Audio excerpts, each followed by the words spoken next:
මේ වෙනකොට රටේ ඉතා විශාල ආందోලනයක් ඇති වෙලා තියෙනවා ආනයනික කිරිපිටිවල DCD නැමැති රසායනික විෂ වර්ගයේ අඩංගු වීම සම්බන්ධයෙන් අපේ රටේ ITI ආයතනය මගින් කරන ලද පරීක්ෂණ වලින් ඔප්පු වෙලා තියෙනවා ආනයනය කරන කිරිපිටි සාම්පල්ස් රාශියක මේ DCD කියන විෂ රසායනිකය තියෙන බවට. නමුත් සෞඛ්‍ය දෙපාර්තමේන්තුව එම වාර්තා පරීක්ෂණ වාර්තා පිළිගන්නේ නැතුව කිරිපිටි සාම්පල තායිලන්තයේ වගේ රටවල් වලට යවලා තියෙනවා. ඉතින් ඒකේ අවශ්‍යතාවයක් තියෙනවද කියන ප්‍රශ්නය බරපතල ලෙස පැන නගිනවා. විශේෂයෙන්ම එහෙම ප්‍රශ්නයක් පැන නගින්නේ රජයේ වෛද්‍ය නිලධාරීන්ගේ සංගමය සෞඛ්‍ය අමාත්‍යාංශයේ යම් නිලධාරීන් පිරිසකට විශාල බරපතල චෝදනාවක් එල්ල කිරීම තුළ එම සංවිධානයේ වෛද්‍ය අනුරුද්ධ පාදනීය මහත්මයා කියලා තියෙනවා සෞඛ්‍ය අමාත්‍යාංශයේ එක්තරා බලසම්පන්න නිලධාරියෙක් මේ සමාගම් වලින් වරප්‍රසාද ලබා ගැනීම තුළ තමයි මෙන්න මේ කියන පටලැවිල්ල සිදු කරන්නේ කියලා. ඉතින් අත් වශයෙන්ම අපිට පුරවැසියන් ලෙස මේ ප්‍රශ්නය දෙස බලන විට ඉතා පැහැදිලිව පේනවා සෞඛ්‍ය අමාත්‍යාංශයේ යම් පටලැවිල්ලක් කරන බවට. මොකද්ද මේ පටලැවිල්ල? පළමුවෙන්ම වුන් දේශීය පරීක්ෂණාගාරවල ඔප්පු වෙච්ච දේ පිළිබඳව යම් ප්‍රශ්නයක් තියෙනවා නම් ඒ පරීක්ෂණේ නැවත වතාවක් එම ආයතනයෙන්ම කරන්න ඉල්ලීමක් කරන්න තිබුණා. එසේ නොකර මේ ආයතනයේ ප්‍රතිඵල පිළිගන්නේ නැතුව වෙනත් නොදන්නා වෙනත් සමාගම් වල බලපෑමට යටත් විය හැකි බාහිර ආයතනයකට ඒක යවනවා.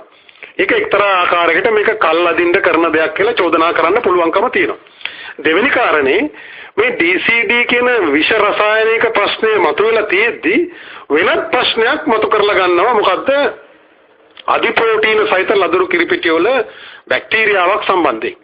මේකත් එක්තරා විදිහක මේ සමාගමේ අනුදැනුම මත කරන දෙයක් විදිහට හඳුන්වන්න පුළුවන්. අපේ රටට එහෙම විශාල වශයෙන් මේ අධි ප්‍රෝටීන සහිත ලදරු කිරිපිටි ආනයනය කරන්නේ නැහැ. චීනය සහ රුසියාව වගේ රටවලට තමයි ආනයනය කරලා ඒ වගේ විස බීජ තිබීම නිසා තහනම් කිරීමට පවා ලක් වෙලා තියෙන්නේ. එතකොට මේක හදිස්සියේ මතුව ප්‍රශ්නයක්. ඉතින් මේ බැක්ටීරියාවක් සම්බන්ධ ප්‍රශ්නයක් නෑ. යම් සාම්පලයක බැක්ටීරියා තිබුණා ඊට පස්සේ සාම්පල් වල නැත්තම් ඒක ප්‍රශ්නයක් නෑ. හැබැයි දැන් මේ DCD කියන ප්‍රශ්නේ එහෙම නෙවෙයි. DCD විෂ හිතාමතාම කිරි වලට එකතු කරන දෙයක්. ඒකට හේතුව තමයි DCD එක අණුවක ප්‍රෝටීන් අණු 4ක් තියෙනවා. එතකොට මේ කිරි වලින් ප්‍රෝටීන් ඉවත් කරගෙන ඒවා ඉතා අධික මිලට විකිණීම සඳහා ඔවුන් මේ DCD කියන රසායනික ද්‍රව්‍ය මේ කිරි වලට හිතාමතා එකතු කරනවා. මීට පෙර එහෙම මෙලමයින් කියන රසායනික ද්‍රව්‍ය එකතු කරා ඒකේ අණු 7ක් තියෙනවා නයිට්‍රජන්.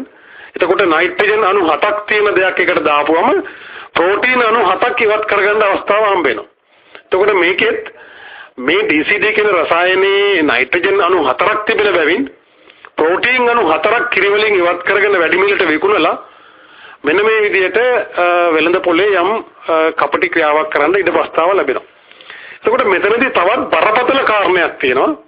සෞඛ්‍ය අමාත්‍යාංශය මේ වෙලාවේ මේ කිරිපිටි සමාගම් වලට ජනමාධ්‍ය පාවිච්චි කරලා විශාල වශයෙන් දැන්වීම් දමලා මහජනයා තුළ වෙනස් මතයක් ඇති කරන්න උත්සාහයක් ගනිමින් ඉන්නවා. මේ කිරිපිටි සමාගම් නමුත් සෞඛ්‍ය අමාත්‍යාංශය එම ක්‍රියාවලිය නැවැත්වීම සඳහා කිසිදු පියවරක් අරගෙන නැහැ. දැන් මෙවැනි ආකාරයේ මහජන මනස තුළ ගැටුම්කාරී අවිශ්වාසයක් ඇති වෙලා තිබෙන තත්වයක් යටතේ කිරිපිටි සමාගම් මේ ආකාරයට විශාල වශයෙන් මුදල් ගෙවලා පත්‍ර සහ මාධ්‍ය ආයතන වලට එසේ දැන්වීම් පළ කිරීම තුළ මාධ්‍ය තුළ යම් විකෘති කිරීමක් කරන්න ඔවුන්ට අවස්ථාව ඉඩ සැලසෙනවා. ඒක මෙවැනි ප්‍රශ්නයකදී සිදු නොවිය යුතු දෙයක්. ඒ නිසා අපි දැඩි ලෙස සෞඛ්‍ය අමාත්‍යාංශයෙන් ඉල්ලා සිටිනවා මෙන්න මේ කාරණා ටික. පළමුවෙන්ම සෞඛ්‍ය අමාත්‍යාංශය මේ වෙනකොට ITI ආයතනයෙන් කරන ලද පරීක්ෂණ වාර්තා වලට අනුව ඒ DCD විසාඩංගුයි කියන කිරිපිටි වර්ගය වෙළඳ පොලෙන් වහාම ඉවත් කරන ලෙස මේ සමාගමට නියෝග කළ යුතුයි.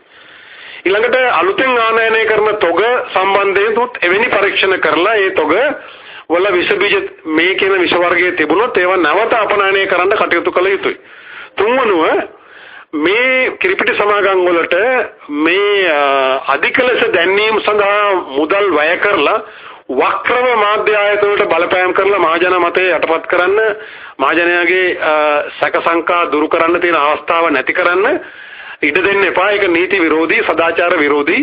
ඒ නිසා අපි සෞඛ්‍ය අමාත්‍යාංශයෙන් නැවත වතාවක් කියලා සිටිනවා මේ මාධ්‍ය ආයතන මුදල් ගෙවා දැන්වීම් පළ කරලා යටත් කිරීමේ ක්‍රියාවලියත් නීති විරෝධී. ඒකත් නවත්තන්න සෞඛ්‍ය අමාත්‍යාංශයට බලය තියෙනවා ආහාර පනත යටතේ.